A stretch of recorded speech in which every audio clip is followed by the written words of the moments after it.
Illawarra! Illawarra! And people don't believe in Wollongong, doubt us all year. You better start believing because we'll be back next year. Ball driving. 7 seconds left. He pulls the trigger. Big shot taker. Big shot maker. Tyler Harvey enormous.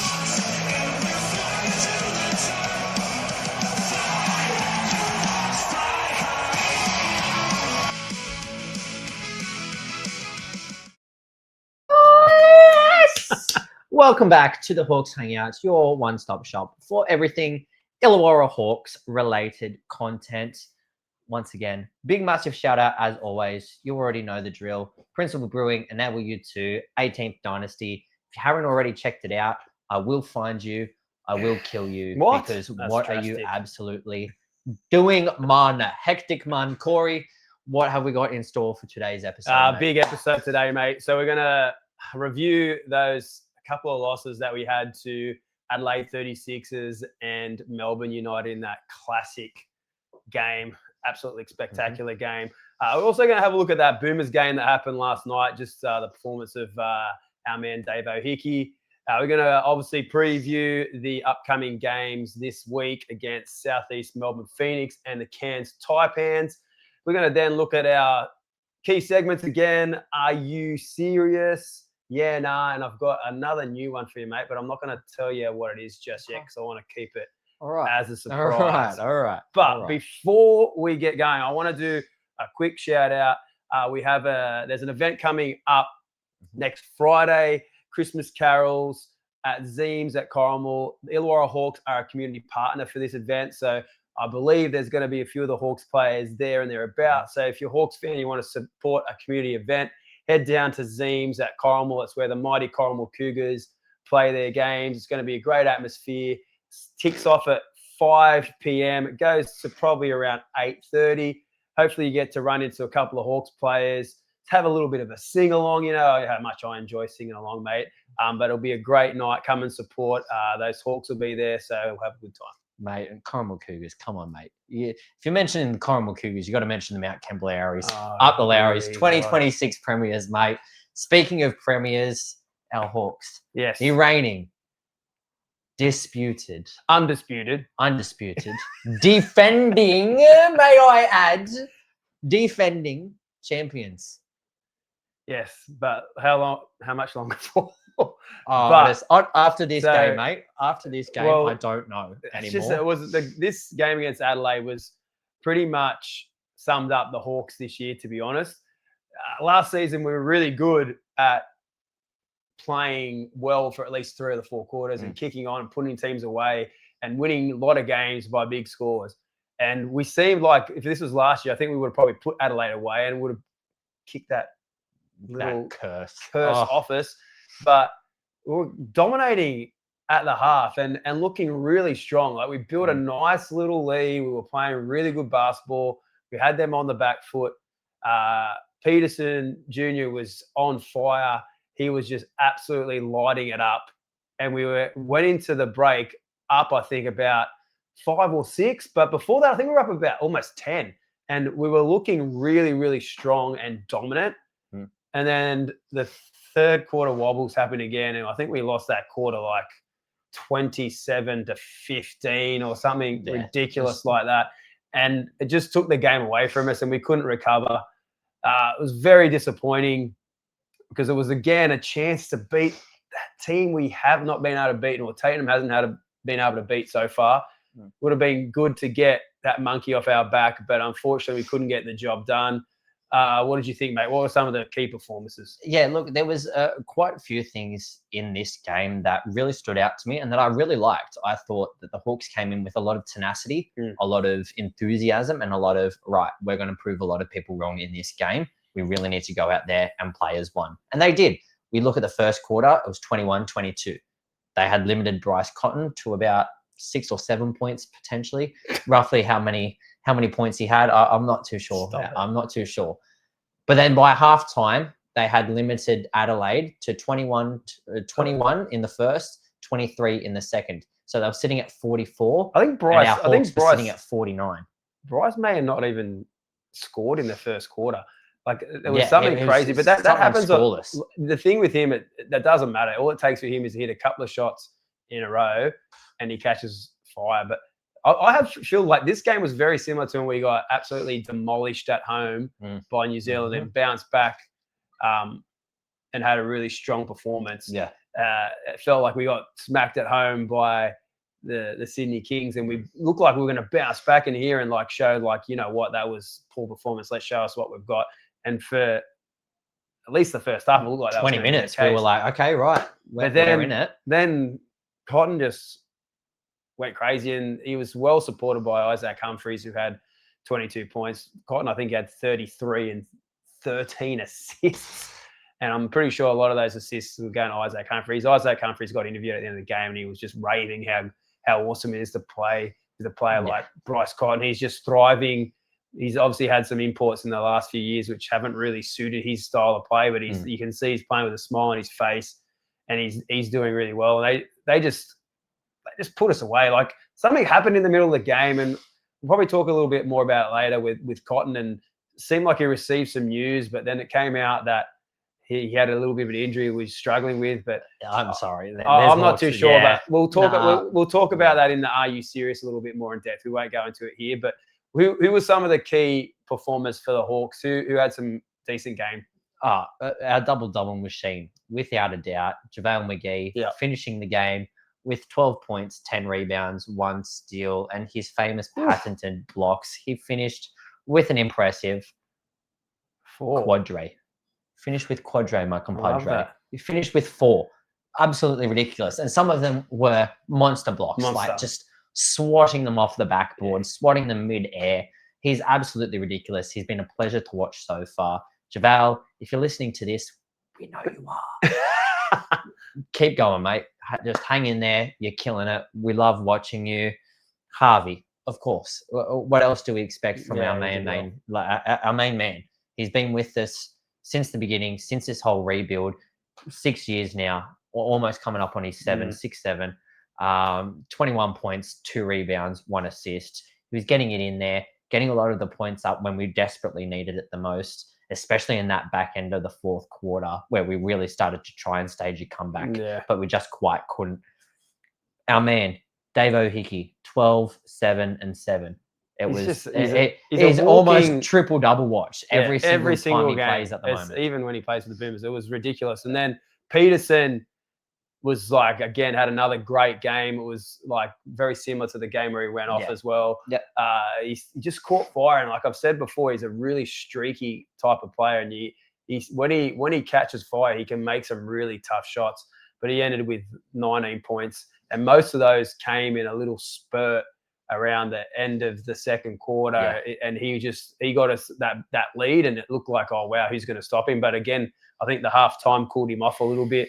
And the rest of the team really couldn't like help out. Like I'm going to say, like our man Toddy Blanchfield, and I'm sure he'd say to himself, he's been disappointing this season. He just can't seem to make the shots, and a lot of the shots he's taking aren't close misses. They're missing by quite a bit. Like, and it's, I don't know what it is. It might just be confidence. I know everyone still knows he's a great player, but we just need Toddy to have a big game where he can get that. It happened last year. Like he sort of was having a bit of just a quiet sort of season, just little contributions. Then he exploded towards the end of the season and had some massive, massive games in the lead up to the finals and in the finals, and then carried that into the NBL1 where he was obviously the NBL1 East MVP.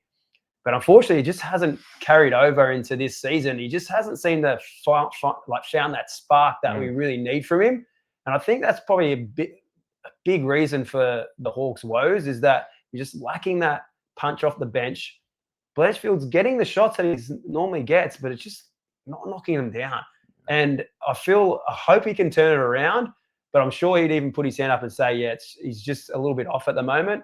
But let's hope he can really turn that around, because that could be the spark for the Hawks season, because he is a big player coming off the bench and we really need him to find some scoring power. Yeah, and speaking just off in general, like I don't blame the man. He's 37. He's got 2 kids. He's got a newborn at home. He's just moved houses. They've just settled in finally. when I spoke to him last, the whole house had sickness.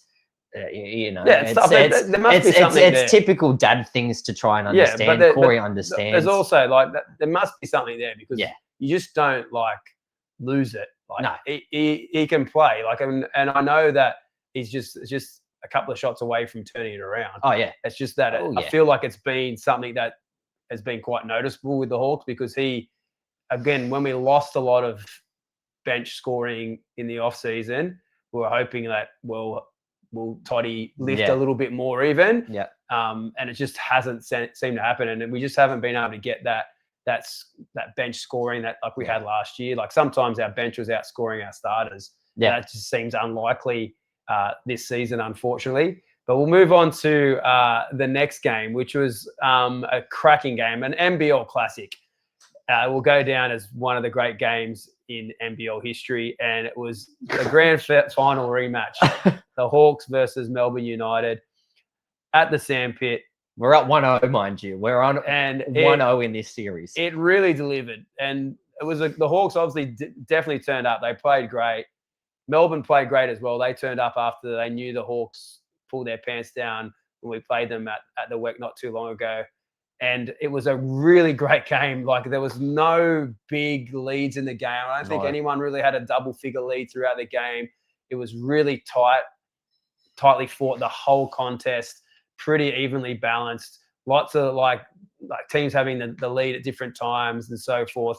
But it was just a pleasure to watch. It was a high level of basketball. When you look at the end score, 105, 102, that's what you want. There was still some great level of defense played in the game as well, even though the scoring was quite good. But that first quarter has to go down as like, I don't know, but it has to be one of the more like highest scoring quarters in NBL history. 38-33. Usually if a team gets close to 40, the other team's struggling and might get only 20, and then you get, this is game over. But this was like both teams were just playing great basketball. Yep. Melbourne went in at up 5. Then the second quarter eased off a little bit. It wasn't as crazy scoring, but still, again, it was like nice and tight. Melbourne maintained that lead going into halftime.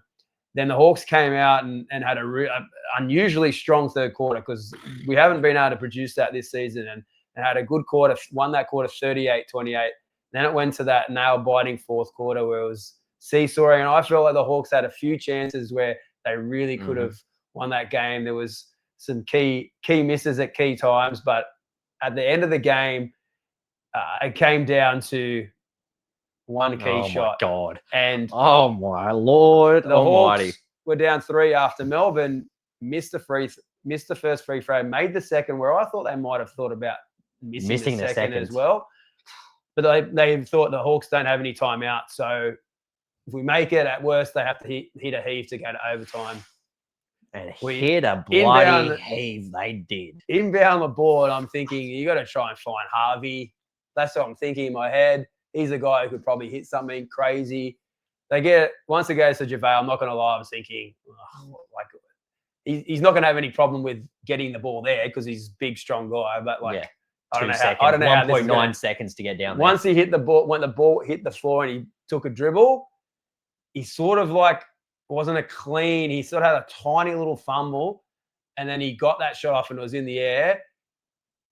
And then when it went in, there was electricity through that stadium. I was like looking down, like people were like holding their heads, going, jumping around. He was like running around going, count it, count it, count it. The whole time.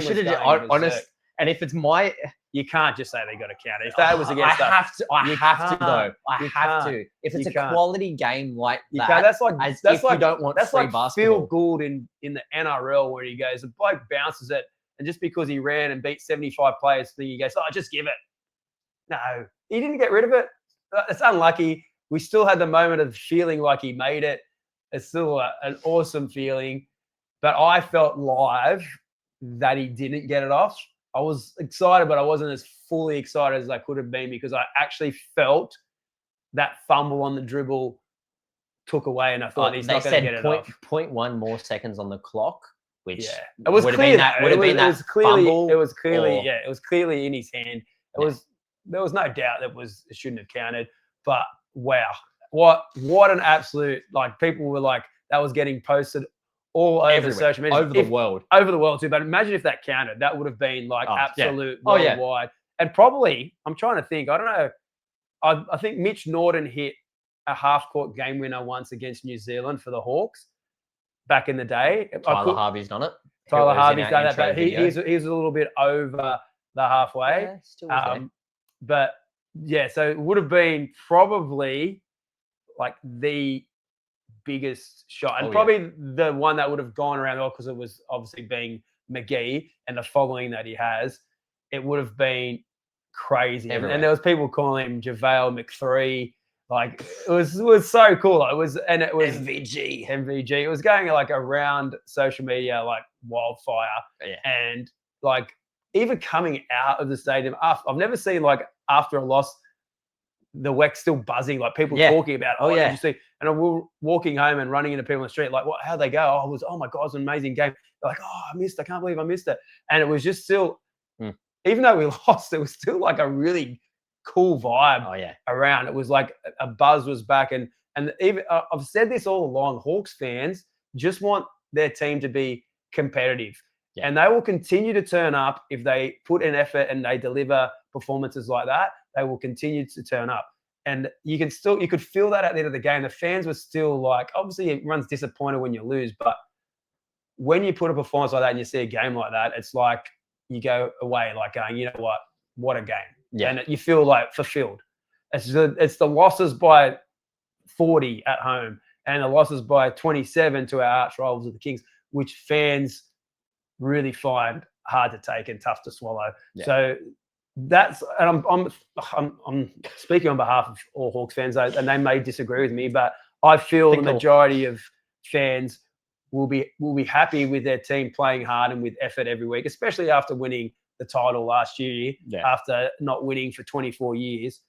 Like most Hawks fans aren't going to be greedy. Like they just want their team after a championship victory to be competitive and be in the mix and turn up and deliver performances like, especially at home. Yeah. So again, one of the great games, but let's move on. I want to talk now about the Boomers. That game was last night. We talked about this the other day. I said I thought New Zealand had every chance in this two game series, and they would give the Boomers a lot of trouble, and that they did.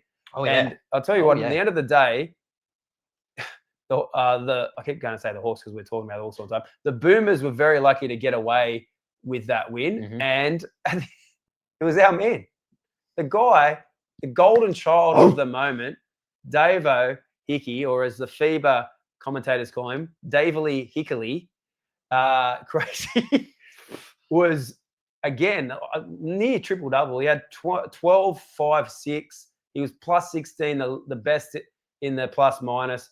He had 5 turnovers, which wasn't great. Damn. But he hit the biggest shot of the game with about 36 seconds to go. The Boomers sort of just were trying to take time off the clock. And with him, he had to shoot it, and he nailed the three. It's not his game, but in the key moment, he nailed it. He did miss a couple of free throws later, but that didn't end up affecting the result. But that three was basically the seal. We're up by 1.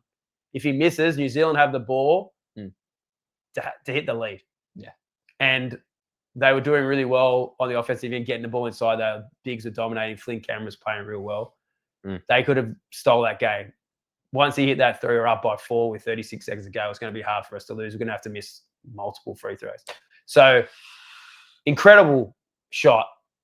Like this guy, from where he's come from to where he is now, it's one of the great stories, not only in basketball, but in all of sports. Like he was, I'd never forget the first time I saw him. He was playing for an Indigenous All-Star game at the Snake Pit against the Hawks when they had LaMelo Ball. So the Hawks had LaMelo Ball. He was the draw card. There was a big crowd there. He was doing crazy dunks in the warm-up. Yeah. The Hawks won the game, and they should have. But Hickey had like 36 or something. Yeah, they couldn't stop him. He was absolutely and I'm like, who is this guy? Yeah. And then the next minute I see he's signed by like Southeast Melbourne, but as a development player, never got on, just sort of floated around. And then he just has exploded got a chance at the Hawks and just took it with both hands. Now he's like dominating for the Boomers. There's talk he could go to the NBA. Finals Like, MVP. Finals MVP, a walking triple-double. This guy, like, it's a great story, and I'm so happy for him. It was interesting though. He had the glasses off for the Boomers last night, so I wonder if he wasn't too keen on him. I actually liked him. It was like a nice little trademark. It added to the hickey vibe, and I was a big fan. I was like hoping he could keep the goggles for a little bit longer, maybe bring in some long socks or something just to get there in there. Tuck his shirt in, have the good old Larry Bird high pants. I like it, but he mustn't feel better. I just hope he doesn't get poked again. But special shout out to the man. He was great, and Boomers play again on Monday. Check the game out. It's in New Zealand. I really think New Zealand are going to be tough to beat there. But we said would be 1-on-1. It would be split. So the Boomers have got the job done. If they get the second one, that's a bonus, I think. I think New Zealand will be tough to beat. Now, previews, mate. This game against Southeast Melbourne. Let's talk about what's happening before the game. Give it to me. Go. You talk. Give it to me. As we said last week, there is a new event every single Thursday night from now on. The Hawks have quite a few Thursday night home games coming up. Now, we all know and we all love our coveted Eat Street markets at the Wollongong Mall.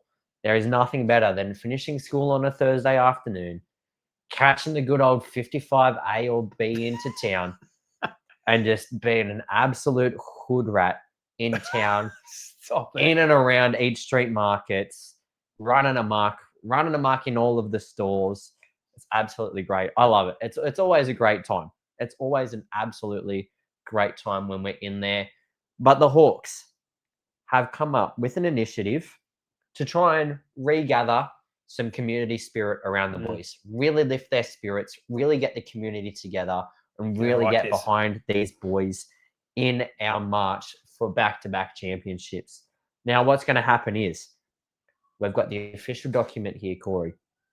The Illawarra Hawks walk to the WEC. This is our city. Don't you forget it. This is our city. This is our team. And this is our time. We're going to march together to the game. So 5 o'clock. 5 o'clock on the dot. Thursday, December 4th, 2025. Dinner at Eat Street Markets, Crown Street Mall, Wollongong CBD. 6 p.m. Meet at the stage. 6 p.m., not 7. 6 p.m., not 6, 7. 6 p.m. Third one. Meet at the stage at Crown Street Mall, the amphitheatre, right near where the old movies were. When we had our championship parade, right smack bang in the middle. 6:30 p.m. Join the Hawks fan march to the Wynn Entertainment Centre. So by the time 6:30 hits, everyone should be there. You've had enough time to have dinner, grab whatever you need to grab, get yourself there, get yourself ready. 6:30 p.m. Bless you. Bless me. Hit the dab. 7 o'clock. It's been 6. It's been 7:30. It's been 6:30, sorry. Now it's been 7. 7 o'clock on the dot. We've walked to the Wynn Entertainment Centre. We're there for 7 o'clock. Pre-game entertainment at the Wynn Entertainment Centre. Now, I don't know what it's going to be. And at this point in time, it's probably going to be these two absolute numpties putting on an absolute show.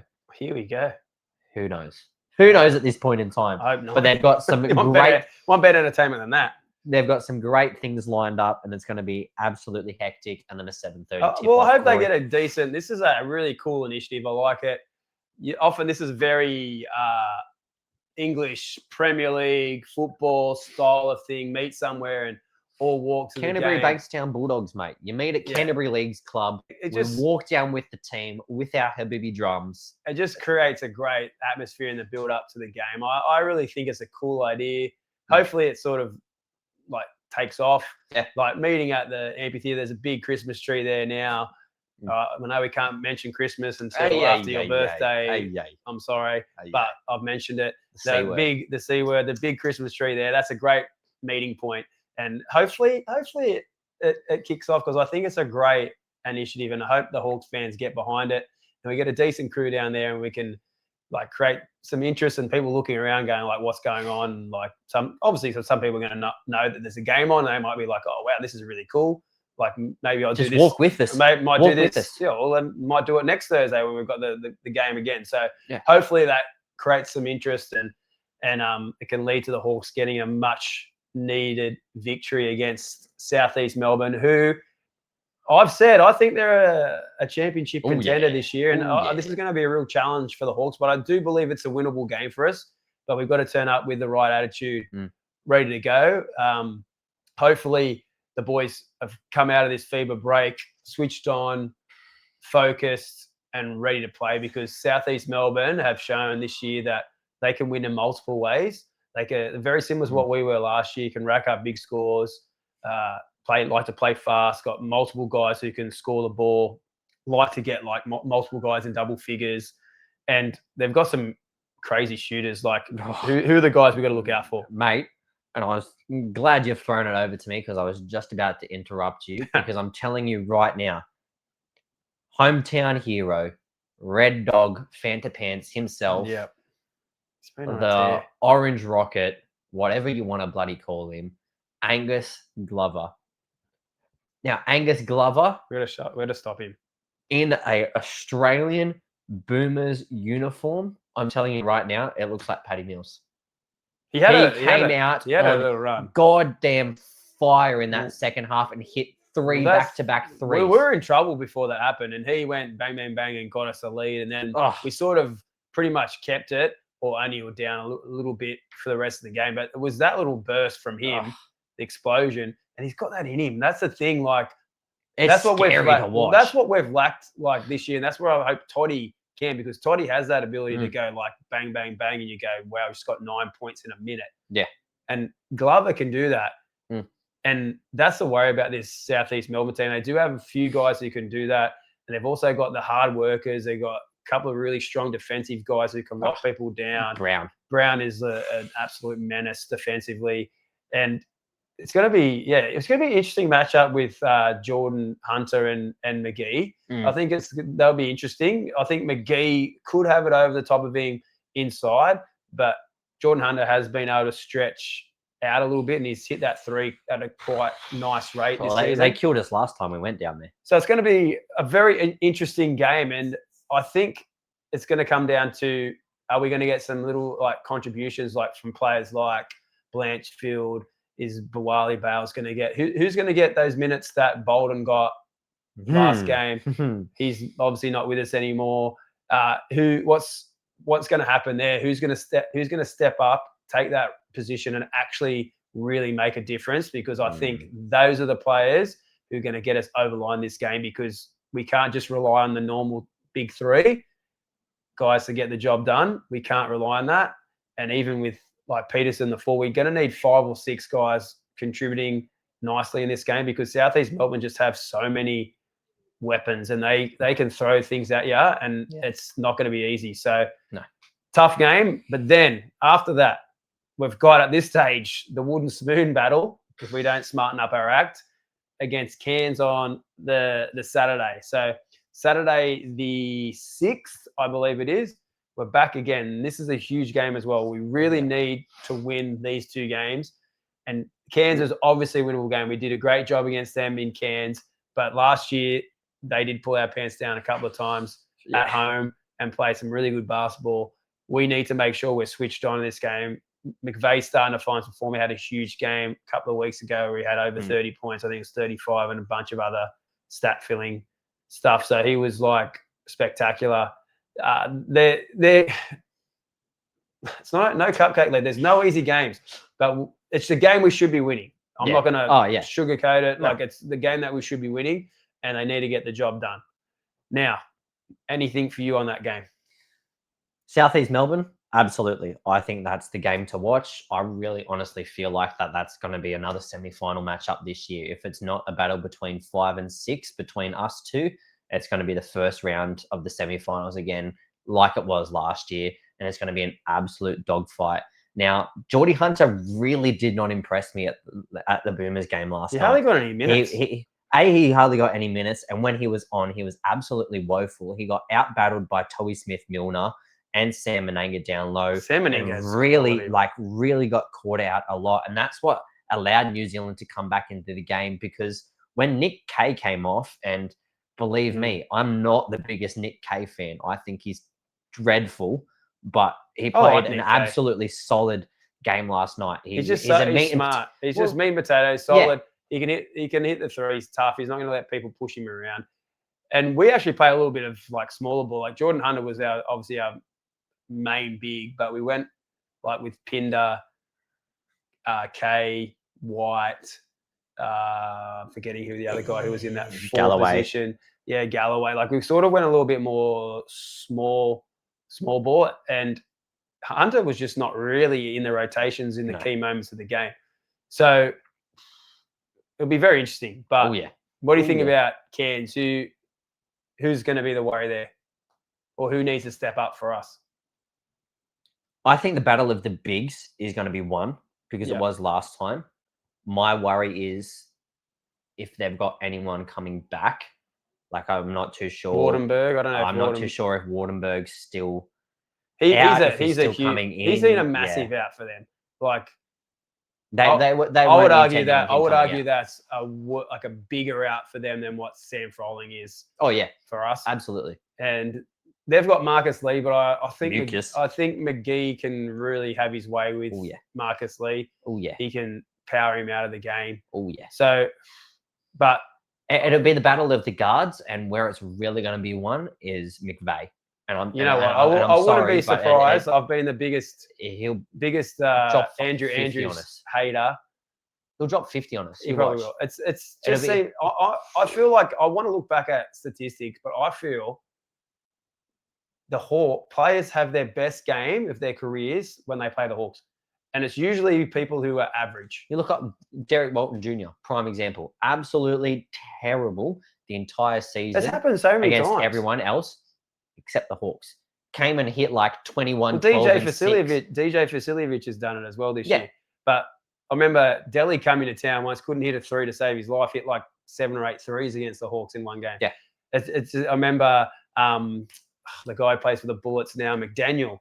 Yeah. He's not a scorer. He's like when he played for Tassie, he had 20 points at halftime one time playing for Tassie against the Hawks. It just tends to happen. These guys who are just like bit part players having the game of their life when they play against the Hawks. So it happens way too much to be a coincidence, but it does happen a lot. So hopefully that doesn't happen again. Now we're going to move on to our favorite segment, mate.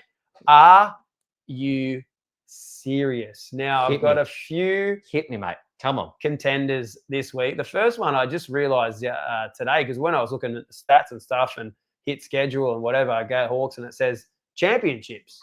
And it says on the app 2000-2001. The app has still not recognized our championship from last season. Are you serious? So that's the first contender. The next contender, which I know everyone would have thought is going to be there this week, and it could be at the end of the year when we have our Are You Serious segment of the year, it will be in there. I can guarantee you right now, it will be. The McGee shot that never was, but then never actually was. Unbelievable. It never was. It's spectacular. But that was like at the moment when that went in, I think everyone was in their head, are you serious? Mm-hmm. So I don't think you get a bigger are you serious moment than that. Next one, and I said we'd talk a little bit about more, and this is the moment. Bryce Cotton, something happening in the game. He got upset. Punched the wall in the bloody tunnel at half There was one time in the game I was like going... Walked off the court. We're only playing against 4 players here. Yeah. We've only got 4 people in offense. I was counting going, someone got injured in the backcourt. And then it was like, no. And then everyone was sort of worried about it, and I get it. And it's like no one's business really. Like, but to me, it was obvious it wasn't just an injury. Because let me say this to you: if it was an injury, he's the most important player in the league. You put him into any team, you throw him into Cairns right now, he probably gets Cairns from bottom to top 3 by the end of the season. I almost guarantee that. That's how good this guy is. He's the most I'd put a house important. on it. He's the most important player in the competition. So if he's so badly injured that he's In pain, tears, crying, punching walls. why is he on the court? Playing against the Hawks, like, come on, like nothing's on the line. They're top 2. They're not desperate to. Not the loss wasn't going to like put them out of the top 4 or whatever. If the injury is so bad that's got him in tears, why is he on the court? That's my first question. Doesn't make sense. There's more to it. There's more to it. You can't have There's an more assistant to coach it. come over Yeah, to you, an assistant whisper coach. something in your ear. You And go then- on the court, and you cry. you've got the cameras on you. You're in tears. You can't even shoot a free throw because you start bursting out in tears. You then shoot them. You sub yourself off. You go and punch something in the tunnel. Then come and sit back on the bench. Then you sub yourself in and then end the game on 31-13. To me, I'm sorry. I'm not telling you. there. I'm not saying he needs to come out and tell us No. what it is. But I think, like most people, if you said, you know what, I got some bad news in the game, I just want to leave it at that. I'm a private guy. I don't want people would respect and go, okay, we get it, mate. Sweet, no worries, mate. But to say that it was like an injury, I just don't. It was just. And why does a coach have to come over and whisper something in your ear? If and it's they said an it was injury, a prayer for him. A prayer wouldn't make you cry. Like, I'm sorry. What are they gonna like? I don't. Anyway, Yeah. It just seemed really weird. Like it was something that I've never seen in the NBL before. But the dude just turned it on. Like it was almost like it triggered something inside of him, and he was unbelievable. And like, never doubt his ability. He's spectacular. The greatest import, maybe even the greatest player ever to play in the NBL. So, and I don't know. It was just a weird sort of situation. And people don't expect you to tell you what's happening, but I think people would have been able to cop it on the chin if they just said, I got some really bad news. And again, I don't know why people, if it was bad news, why is he getting told in the middle of the game? It's regardless. He's not going to, and if he gets told and the news is that bad, leave the game and go and deal with it. And go deal with it rather than continue playing and hardly ever coming off. Like, it doesn't add up. If the injury's that bad, why are you playing so much? If the news was so bad that you got, why are you playing?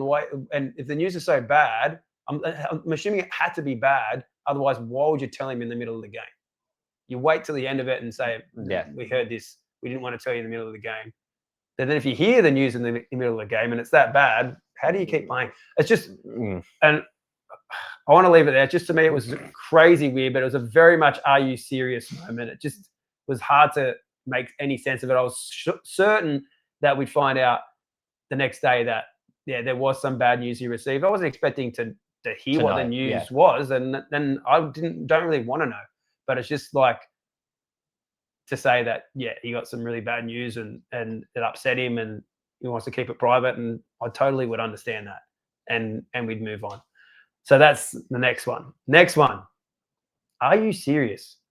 How many imports after, like, we're not even barely a third of the way through the season and imports are just disappearing left, right, and center. So I did a little bit of a count.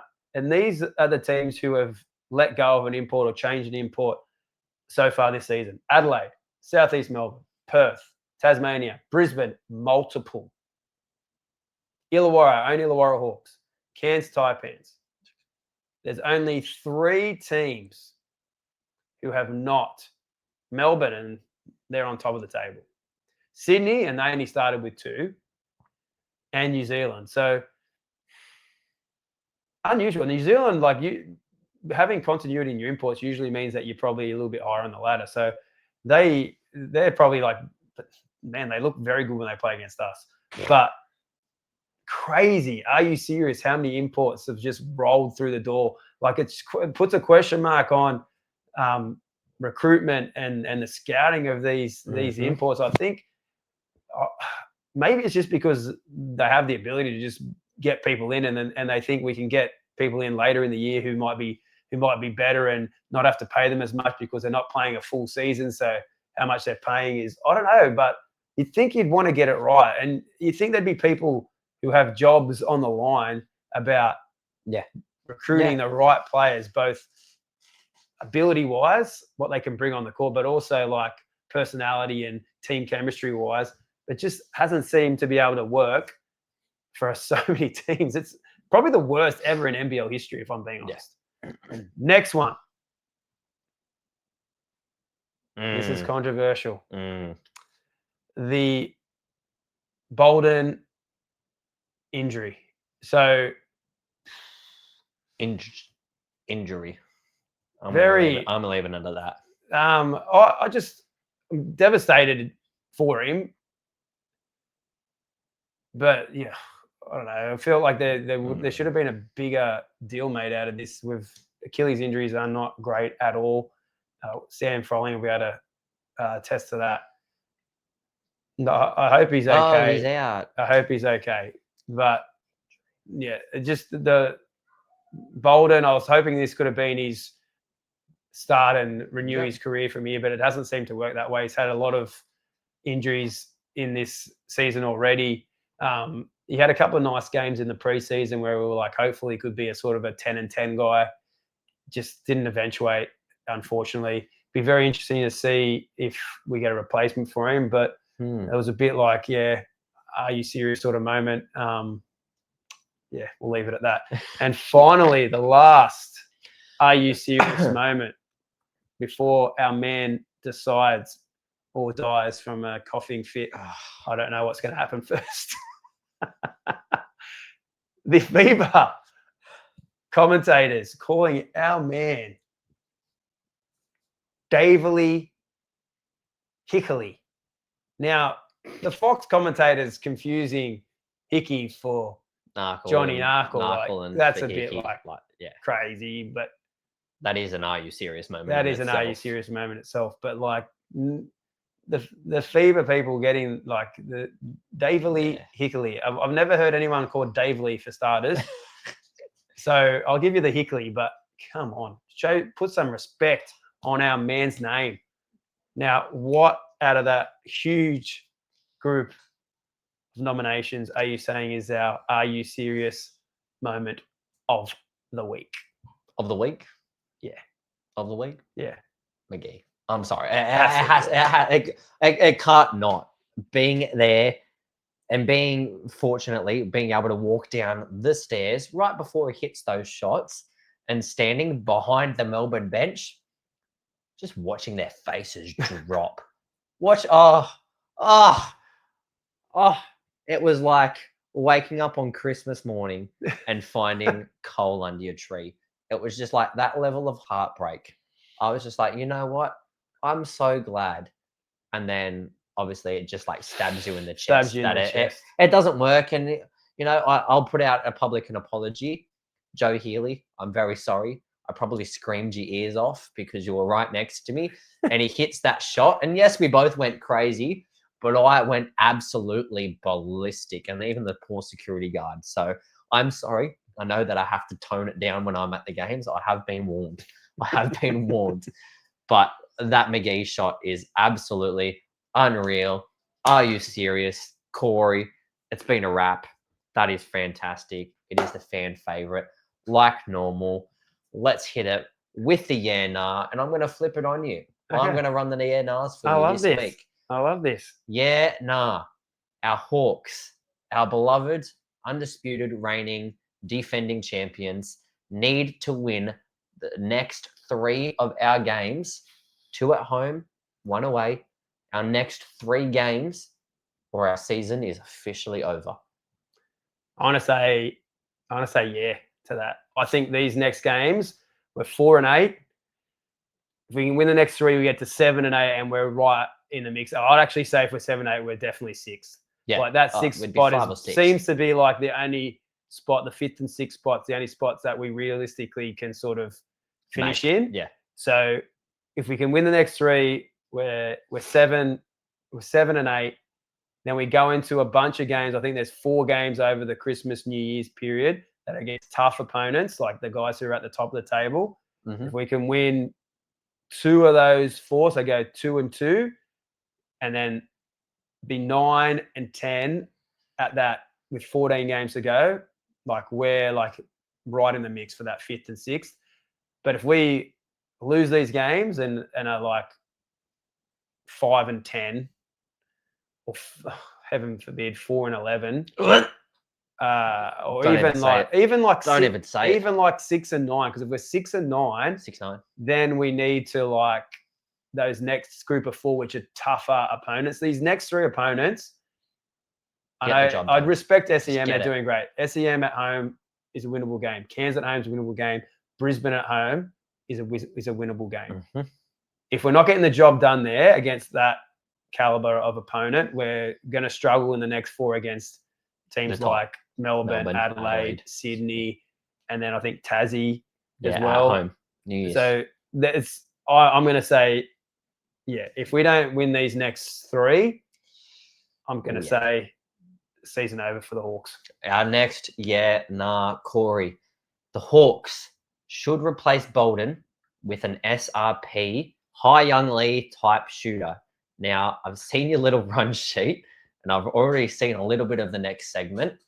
And I know you're going to surprise me with that one later on. But the Hawks need to replace him with an SRP, High Young Lee type shooter.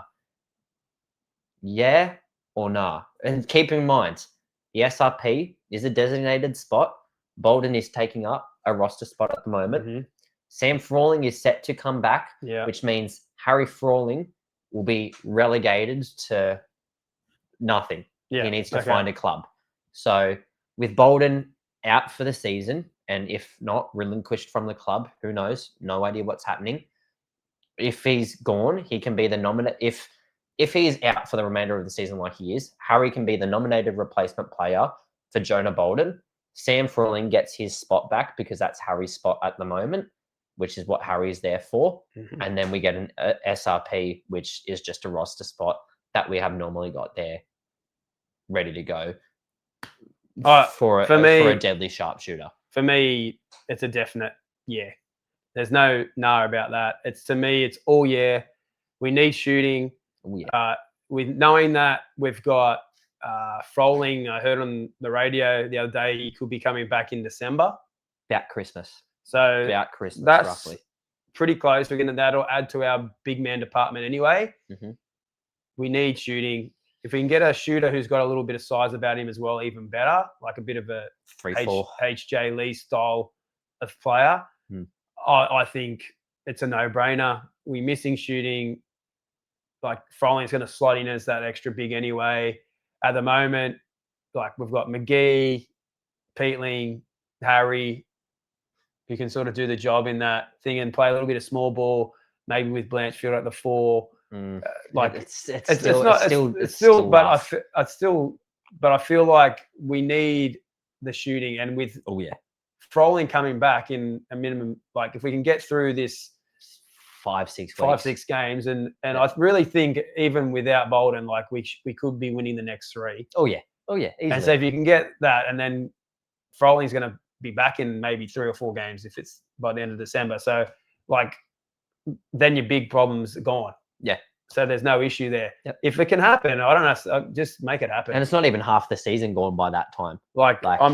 We know that in that SRP sort of market, there are some quality shooters out there, like Lee, HJ Lee, Fenbo Zhang. Yeah. Who else? Zhao Chi. Look at Zhao Chi. Was a 5, played for Southeast Melbourne, but could hit it from the outside and then got a caught up. Like there is so many people out there that you can just go and take. There's connections that Tatum's got. The players that you can sign from are China, India, Japan, South Korea, North Korea. What else was there? Taiwan, and then Indonesia as well. Tatum's got connections all around the world. I think it's worth it, but it needs to be the right type of player. It needs to be an absolute shooter who comes on, plays energy, good teammate, like great team chemistry guy. Just exactly like what HJ Lee was. I think that's, for me, no-brainer. But let's move on to our last one, mate. Our last segment, mate. I've noticed you've got a little catchphrase, and I don't even know if you like. I don't even actually think you've said it this episode. Absolutely. It's not absolutely. 100%. Not 100%. 6, 7. It's not. Well, you said 6, 7 about said 6 or 7 times. 6 or 7 times. So no, it is, and all the rest of it. Ooh. You love it. And all the rest of it. And all the rest of it. So this segment's called hashtag and all the rest of it. Hashtag And all the rest of it. So Get it viral. I'm going to give you like a couple of little things, and I'm going to give you like a little statement, and you're going to tell me and all the rest of it. What's the rest? What do you think about this? Now, our man, our fan favorite, our cult hero, just talked about him. H.J. Lee absolutely exploded in the Japanese league. He had 33 points on 9 of 14 3-point shooting. One of arguably one of the biggest fan favorites the Hawks have ever had. He was, and I read an article about him today where they said how they let him go, and they just said that I don't think there's been a better club person for the Hawks. This is coming from Matt Campbell as well, in the history of the Hawks. He's just a great guy. And the stories about how in the Tatum's Titans, how Harvey sort of said, I got a text from Lee, and he goes like, man, Lee, like we're good, but like I don't normally get texts from Lee, and he's just sort of said we're going to win this championship. And Harvey said that was like a key moment in him just having belief, going, man, this guy just believes in us so much. He just knows it's going to happen. Like just a great dude who just instilled confidence in people. Well, yeah. And was a game changer. Now, what's your all the rest of it for this? I know what I've got some all the rest of it for this. What's your all the rest of it and all the rest of it? What do you reckon? 33 points, 9 of 14 from threes, but also all the rest of it as well, Corey. 14 rebounds, for God's sake. 14 rebounds, 2 steals. I don't know if he had any assists or blocks, but if he did, like, you don't need to when you're winning games. 9 threes. You're not passing it when you're hitting 9 threes. The Hawks, I'm sorry, but the rest of it is you should have just kept the bloke. Keep him. You should have just kept the bloke. That was the one he was guy. A fan favorite. That was the one guy. Like I understand Lockie. I understand Lockie. I understand Days. Trey Kell. I understand Days. I understand everyone. Kell. But he was the guy that I know you were being super nice guys. Paying him anything. But we had him. But we had the contract. He was under contract. He signed the contract. It was a big boy like Jake Paul signed the contract. He signed the contract, and then it was we let him go. Yeah, that is all the rest of it. I feel like we should have kept Lee. Next one for this segment. If you could pick one more game this season for the Hawks to win, you had to say there's one game that you just love to see us win. What would it be? Tell me all the rest of it.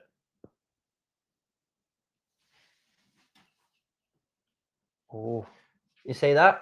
You see that right there, Melbourne? You haven't got these in the last 2 years, just letting you know. Ooh. Championship, mind you. You want to beat Melbourne Game again? 5 at the WEC. I don't give a shit if it's regular season game. No, you said game. No, you said man, game. You said game. I meant to say regular season game. This year or next year or the entire season? Regular season game. Regular season game. You're this crazy year. if you're thinking about bloody championships. Regular season game this year, Christmas. And I've had my absolute dummy spit this week about Christmas and it overshadowing my birthday. And I've had enough and we're not saying Christmas anymore. But I've said it about 6 or 7 times in this episode.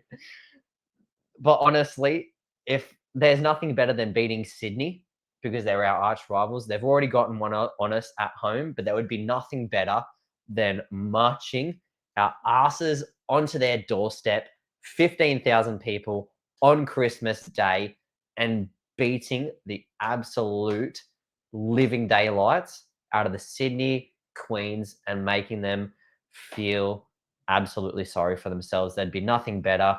But if it was an actual game, it'd be game 5 at the WEC against whoever it was. I don't care. We're getting another one. You've heard it here first. Oh, wow.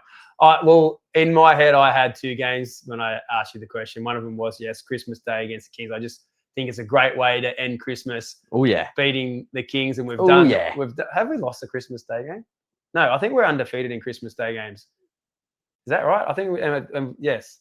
So it's just a great way to finish Christmas. The last time we won Christmas Day, the last time we won a Christmas Day game was the last season, and it was under Tatum.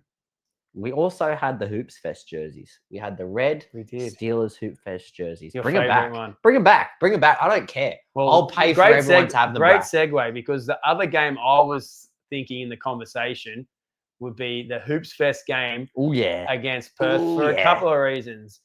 We got nailed with the draw this year, having to play Perth 3 times in Perth. Ridiculous.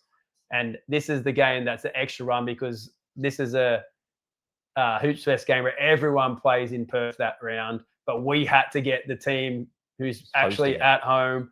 So it's like the only team who actually really has a home game.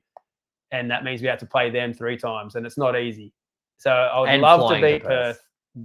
Another reason I'd love to win that game is we'll be in Bali for that game. And it's always great to watch the Hawks.